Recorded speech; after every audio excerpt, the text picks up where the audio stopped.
Thank you, and I really can't thank you enough. I'm going to move around a little bit so I can see this incredible choir also.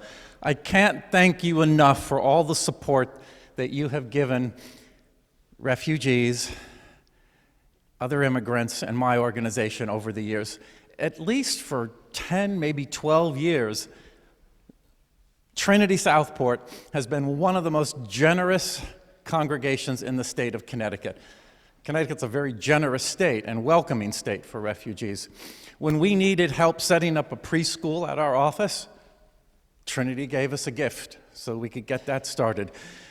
When we explained that at times there are some new Americans who fall on hard times and need a little help with their rent, Trinity gave us a very generous grant to help with emergency housing.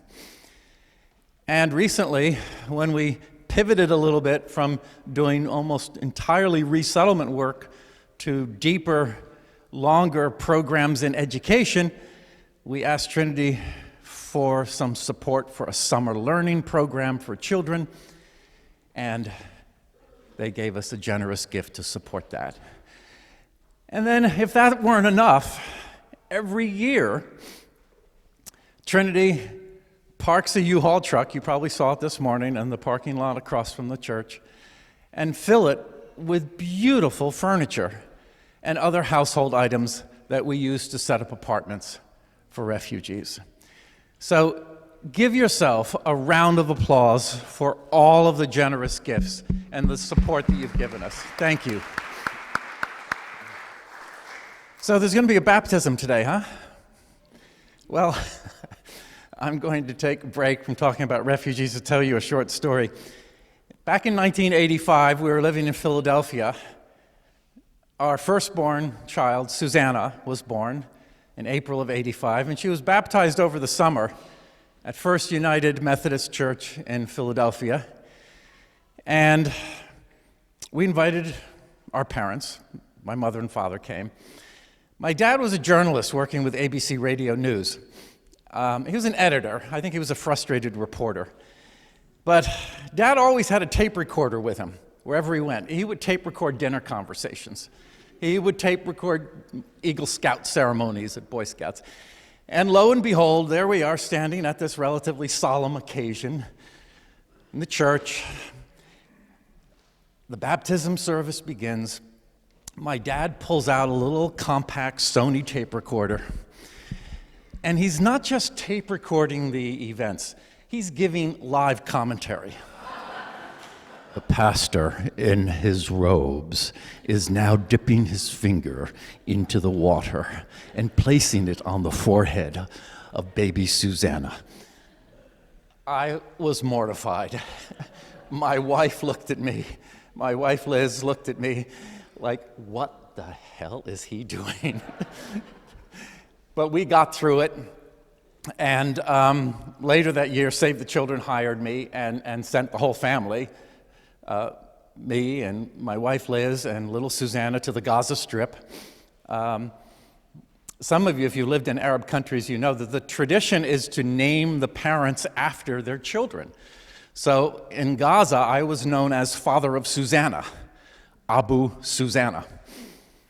Well, 34 years later, today, something must have happened between my journalist dad and little baby Susanna at that baptism. She's the Washington Post bureau chief for Afghanistan and Pakistan. Wow. And she's in Kabul today, giving her father fits. So that's my little story. Good luck, little one. Something that happens here today could have a lasting impact on you. Refugee resettlement. So what I thought I would do is I'd give you just a real quick summary of what we do, and then an update, talk a little bit about how things have changed at IRIS. You all know what a refugee is, and maybe it's good to review the definition.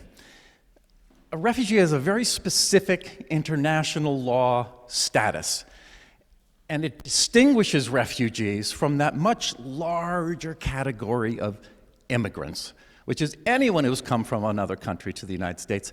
A refugee is a person who was forced to flee his or her home country because of persecution. Either they've been persecuted or they have a well-founded fear of persecution. Persecution because of their race, their religion, their nationality, particular social group they're in, or their political opinion. There are 26 million refugees in the world today. And they usually spend years waiting in refugee camps for a chance to maybe go home or to have a life somewhere else. Tiny fraction of the 26 million are selected for resettlement in another country. The US government used to have the largest refugee resettlement program in the world. We resettled more refugees in the United States, around 100,000 a year, than all of the other nations with refugee programs put together. That's changed recently. It starts for us, a refugee resettlement agency, with an email. Comes up on my computer screen. It says, in 2 weeks, a family of 4 from Sudan, a family of 6 from Afghanistan, maybe a family of 5 from Syria is arriving. We have 2 weeks' notice. We have to run out, find an apartment, furnish it with donated furniture. If that refugee family is really lucky, it's furniture that's been donated by Southport Trinity. Furnish the apartment, stock the kitchen with about 2 or 3 days' worth of food, find someone in the neighborhood who can cook a culturally appropriate hot meal.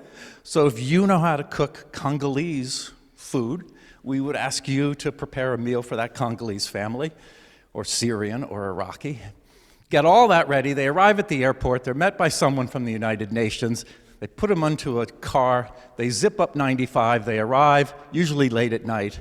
Our case manager meets them. Welcome to Connecticut.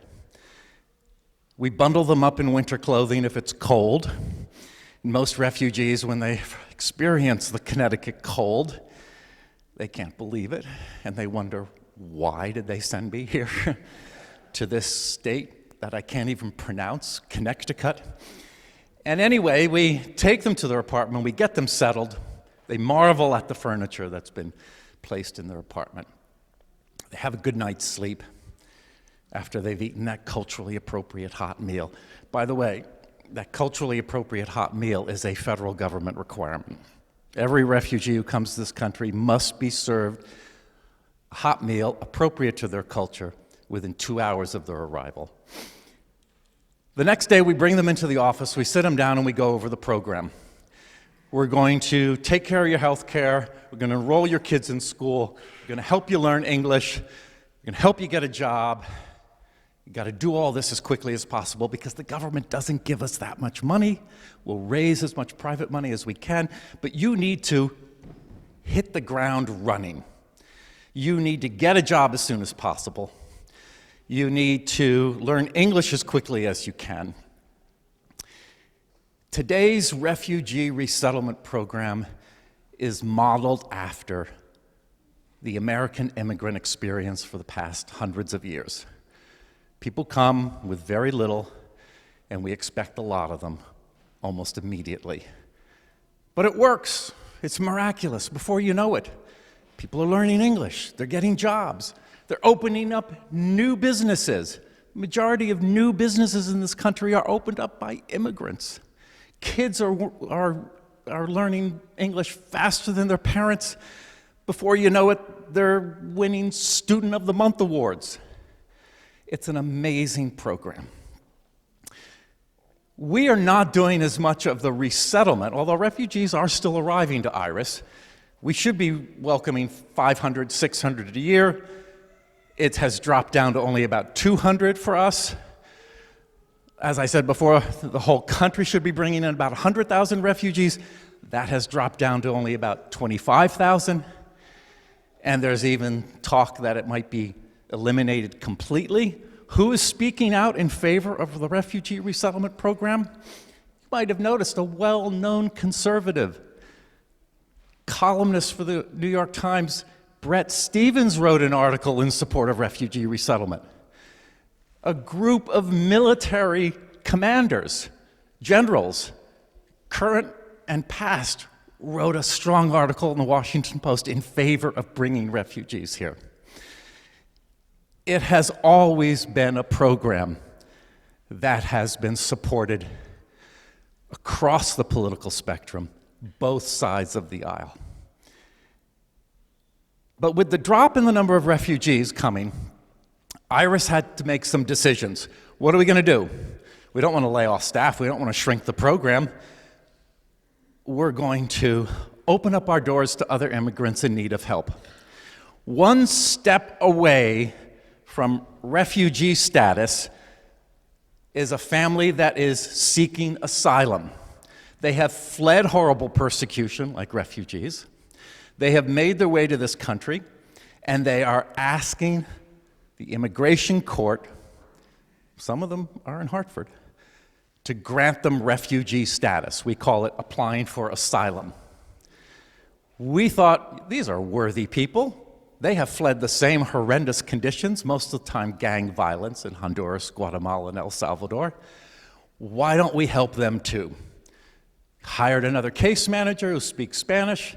We hired 3 new attorneys to represent their cases in immigration court. And the program is going well. We also expanded the education program. So thanks to your support, and I really see you and all of the people of Connecticut as our constituents.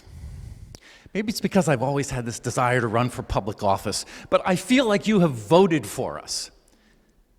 You entrust us, Iris, with that sacred, solemn responsibility of keeping this great American tradition strong, welcoming refugees, persecuted people from all over the world, and helping them start new lives. We take that responsibility very seriously. In a staff meeting a couple of weeks ago, when we were hearing all kinds of bad news out of Washington, D.C., I told my staff, don't worry. You should probably worry about the climate. You should probably worry about the world. You should worry about the United States, maybe. But I don't want you to worry about your jobs. These are worry beads that reminded me of sharing that little story with you. I found them this morning. Actually, they found me as I was running around at 6:45, because I'm always invited to speak at the 8 o'clock service also. Thank you very much. Running around, I live in the Hartford area, looking for a belt. I found it. I came across these worry beads, and I was reminded, I'm telling my staff, don't worry. We've got great support from around this state and from congregations like yours to be able to continue our work, to expand our services, and no one's going to be laid off. The other thing that found me in my basement was this rock. This man studied geology, so he knows what it is. It's pink granite. Why would I have a piece of pink granite in my basement, and why do I carry a smaller piece in my briefcase wherever I go? Underneath the Statue of Liberty, the great symbol of this great American tradition, there is a pedestal. That pedestal, which I think has the plaque on it. I think the plaque is on the pedestal and not on the statue. Give me your tired, your poor, your huddled masses yearning to breathe free. That pedestal is made of pink granite. Raise your hand if you know where that pink granite is from. Connecticut, from Stony, how do you know? I just do, I don't know how. Stony Creek, Connecticut. So from Connecticut's bedrock bosom comes the pink granite pedestal holding up the Statue of Liberty. As long as that statue stands tall, there is hope that this great tradition will continue. As long as your support and the support from other generous people in Connecticut is maintained, we'll be able to continue this great work. Thank you very much.